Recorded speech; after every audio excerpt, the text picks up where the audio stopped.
घुंघराले बाल। राइना बचपन से ही खूब सुंदर थी। उसके लंबे लंबे घुंघराले बाल से हमेशा उसका चेहरा ढका रहता। अरे भूत बनकर घूमती रहती है, चल तेरे बाल कटवा दूं। अच्छा, क्यों भला? स्कूल में तो सारा वक्त बांधकर घूमना पड़ता था। अब तो मैं कॉलेज जाऊंगी और बाल खोल कर घूमूंगी। हाँ। अरे ये बाल देख रही है, ऐसे लगता है जैसे मधुमक्खी का छत्ता। खैर, घने घने घुंघराले बालों से राइना सुंदर तो लगती, लेकिन उसे संभालना उसके लिए बड़ा काम था। माँ, अरे माँ, शैम्पू खत्म हो गया है। इस बार वो वाला लाना ना, जो घुंघराले बालों को और बाउंसी बनाता है। माँ ले आना, हाँ जरूर से। कल मेरा कॉलेज का पहला दिन है, मैं चाहती हूँ सब मुझे देखकर जले। अगले दिन राइना कॉलेज पहुँचती है, जहाँ एक लड़का उसे छेड़ते हुए कहता है, अरे लगता है चाउमीन में सोया सॉस कुछ ज्यादा ही गिर गया। अरे मुझे तो चेहरा दिख ही नहीं रहा। लड़कियां भी राइना का मजाक उड़ाती है। अरे यार, ये कंगना की कॉपी करके कौन आया है? लोकल कंगना और कौन? राइना को सभी पर गुस्सा आता है, लेकिन वो कुछ नहीं कहती। स्कूल में तो बाल बंधे ही रहते थे, लेकिन कॉलेज में राइना एक लड़की से कहती है, हाय, मेरा नाम राइना है, मुझे आर्ट्स डिपार्टमेंट में जाना है। कहाँ से है रास्ता? अपने बाल हटा कर देखो, सामने ही बोर्ड लगा है। राइना को कॉलेज में भी दोस्त बनाने में दिक्कत आ रही थी। वो रोते रोते घर आ जाती है। माँ, मैं क्या करूं? आज तो सारा दिन लोगों ने न जाने क्या क्या बोलकर मेरा मजाक ही बना कर रख दिया। माँ प्लीज कुछ करो ना मेरे बालों का। मैंने तो पहले ही कहा था कटा दे, पर तू।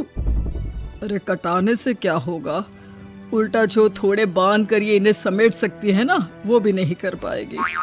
तो क्या मेरी कोई दोस्त नहीं बनेगी कॉलेज में, या मैं हमेशा लोगों के मजाक का ही शिकार होती रहूंगी? राइना जोर जोर से रोने लगती है। तभी उसका छोटा भाई आ जाता है और राइना के बालों के बीच एक पेंसिल छुपा देता है।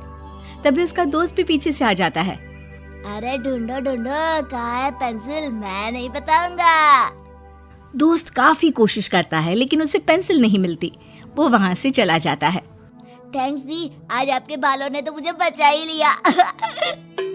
अच्छा, बहुत दिनों के बाद बालों को लेकर कुछ अच्छा सुनने को मिला। मुझे भी पहले लगता था कि मेरे बाल सबसे सुंदर है, लेकिन अब पता चला। अरे क्या पता चला, क्या हो गया? देख, किसी भी चीज के ना दो पहलू होते हैं। या तो तुम बालों से ही लोगों का मन जीतो, या फिर रोती रहो। अब ऐसे घने बाल तो तुम्हें भगवान ने दिए हैं।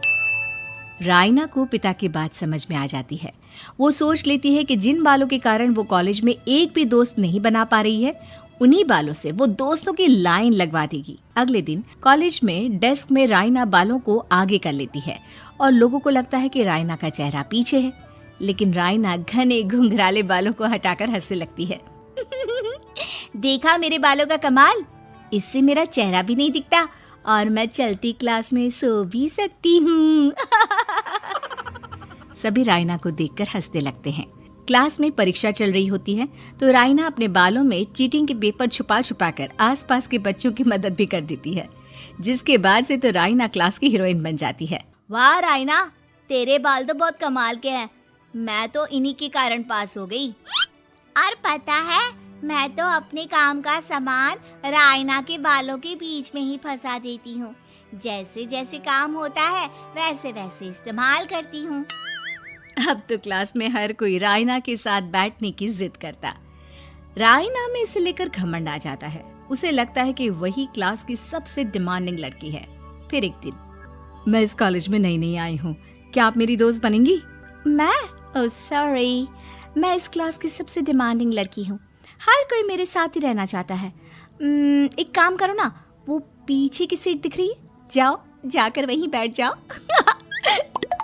लड़की को राइना की बात बहुत बुरी लगती है, लेकिन वो करती भी तो क्या, जाकर चुपचाप पीछे की सीट पर बैठ जाती है। तो आज का लेसन सबने याद किया है ना बराबर से? जितनी भी चीटिंग करने वाली लड़कियां थी, वो राइना के पीछे जाकर बैठ जाती है और जोर से चिल्लाती है, जी मैम, सब कुछ याद है, कहीं से भी पूछ लो, हम तो मास्टर हैं मास्टर। क्यों? ये बोलकर वो रायना के कंधे पर हाथ रख देती हैं। रायना भी खुश होती है कि कॉलेज की सबसे स्मार्ट लड़कियों का ग्रुप उसका दोस्त है।